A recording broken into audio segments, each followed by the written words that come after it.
Renungan Harian Katolik, Kamis 1 September 2022. Memiliki segala sesuatu di dalam Kristus. Percaya kepada Tuhan dan menjawab panggilannya. Bacaan pertama. Bacaan dari surat pertama Rasul Paulus kepada jemaat di Korintus. Saudara-saudara, janganlah ada orang yang menipu dirinya sendiri. Jika di antara kalian ada yang menyangka dirinya berhikmat menurut penilaian dunia ini, hendaknya ia menjadi bodoh untuk menjadi berhikmat. Sebab hikmat dunia ini adalah kebodohan bagi Allah. Sebab ada tertulis, Allah menangkap orang berhikmat dalam kecerdikannya sendiri. Dan di tempat lain, Tuhan tahu rancangan-rancangan orang berhikmat. Sungguh, semuanya sia-sia belaka. Karena itu, janganlah ada orang yang memegahkan dirinya atas manusia, sebab segala sesuatu adalah milikmu, baik Paulus, Apolos, maupun Kefas, baik dunia, hidup, maupun mati, baik waktu sekarang maupun yang akan datang. Semuanya itu milik kalian. Tetapi kalian milik Kristus, dan Kristus milik Allah. Demikianlah sabda Tuhan. Syukur kepada Allah. Bacaan Injil. Inilah Injil suci menurut Lukas. Pada suatu ketika, Yesus berdiri di pantai Danau Genesaret. Orang banyak mengerumuni dia hendak mendengarkan sabda Allah. Yesus melihat dua perahu di tepi pantai. Nelayan-nelayannya telah turun dan sedang membasuh jalannya. Ia naik ke dalam salah satu perahu itu, yaitu perahu Simon, dan menyuruh dia supaya menolakkan perahu itu sedikit jauh dari pantai. Lalu Yesus duduk dan mengajar orang banyak dari atas perahu. Setelah berbicara, Ia berkata kepada Simon, "Bertolaklah ke tempat yang dalam, dan tebarkanlah jalanmu untuk menangkap ikan." Simon menjawab, "Guru, telah sepanjang malam kami bekerja keras, dan kami tidak menangkap apa-apa. Tetapi atas perintahmu, aku akan menebarkan jala juga." Dan setelah mereka melakukannya, mereka menangkap ikan dalam jumlah besar, sehingga jala mereka mulai koyak. Lalu mereka memberi isyarat kepada teman-temannya di perahu yang lain, supaya mereka datang membantu. Maka mereka itu datang, lalu mengisi kedua perahu itu dengan ikan, hingga hampir tenggelam.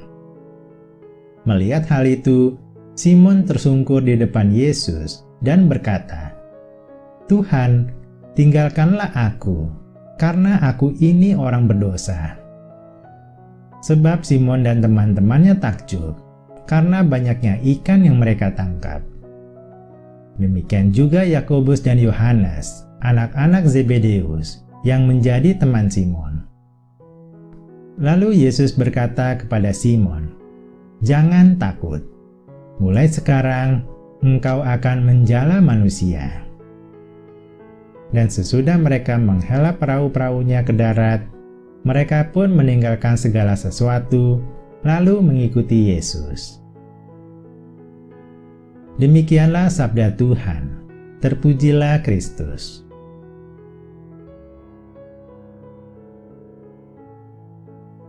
Renungan bacaan pertama. Memiliki segala sesuatu di dalam Kristus. Konsep kepemilikan menurut Paulus. Jika seseorang memiliki sesuatu, biasanya dia merasa bebas melakukan apa saja dengan miliknya itu. Tak heran, masalah hak milik menjadi sumber perebutan dan perselisihan. Paulus memberikan kepada kita suatu pengertian yang berbeda tentang arti kepemilikan. Paulus menjelaskan bahwa sesungguhnya jemaat Korintus memiliki segala sesuatu. karena mereka adalah milik Kristus, Sang Pemilik segala sesuatu. Mereka memiliki segala sesuatu di dalam Kristus, oleh karena kasih karunia Allah. Jadi kepemilikan kita atas hal-hal di dunia ini tidak berarti kita bebas semaunya menggunakan hal itu untuk memuaskan keinginan kita. Namun hal-hal itu dipergunakan untuk kepentingan Tuhan, karena itu semua adalah pemberian Tuhan. Memiliki di dalam Kristus. Memiliki segala sesuatu di dalam Kristus bagi orang percaya berimplikasi dua hal. Pertama, kita hanya dapat bermegah dalam Tuhan dan tidak mengandalkan diri sendiri. Hidup kita mencari hikmat Allah dan taat kepada kehendak-Nya. Kedua, kita sadar bahwa kita semua adalah milik Kristus, hamba Kristus. Sesama hamba Kristus, kita tidak diperkenankan untuk saling bermusuhan, seperti memperebutkan kepemilikan. Jadi jangan biarkan hidup kita menjadi hanya melulu mengumpulkan barang milik dan harta. Kita harus hidup di dalam Yesus Kristus, agar kita memiliki segala sesuatu yang sesungguhnya. Renungan bacaan Injil. Percaya kepada Tuhan dan menjawab panggilannya. Petrus tetap mengikuti perintah Yesus. Bagaimana mungkin seorang anak tukang kayu mengajari seorang nelayan tentang cara menangkap ikan? Mungkin begitulah gambaran pikiran Petrus saat Yesus menyuruh dia menangkap ikan. Petrus dan teman-temannya telah sepanjang malam bekerja tanpa hasil. Petrus tahu dari pengalaman bernelayan bahwa ikan-ikan tidak akan muncul pada siang hari. Namun Petrus masih mau mengikuti perkataan Yesus Sang Guru karena rasa hormatnya, walaupun hati ragu. Dan ternyata mukjizat Yesus terjadi.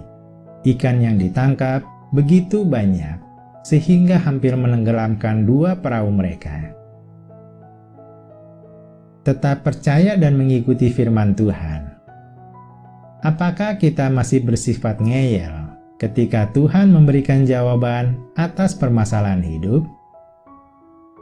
Merasa sudah berusaha, dan ketika nalar kita mengatakan tidak mungkin, maka kita meragukan, bahkan sampai menolak perkataan Tuhan? Kita belajar dari Petrus bahwa tidak ada yang mustahil bagi Tuhan. Yang kita butuhkan adalah iman percaya sepenuhnya bahwa firman Tuhan pasti terjadi untuk kebaikan kita. Pengalaman Petrus ini mengajarkan kita untuk selalu percaya kepada Tuhan dan tetap mengikuti perintah-Nya, walaupun pikiran kita ragu.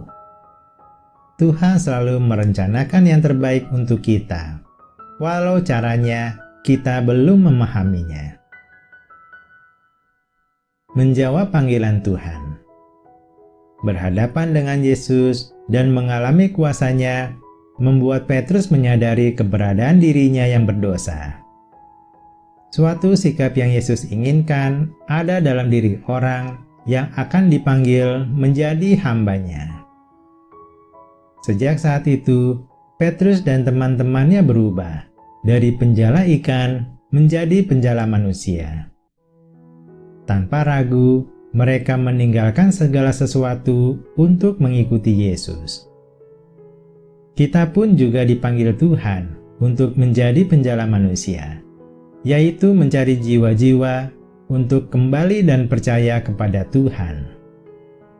Kita dipanggil untuk menjadi teladan yang baik, melakukan pelayanan kepada sesama, dan mewartakan Injil adalah contoh cara menjala manusia. Tugas tersebut memang tidak mudah, namun Tuhan pasti membimbing kita, sehingga mampu menjalankannya dengan penuh sukacita.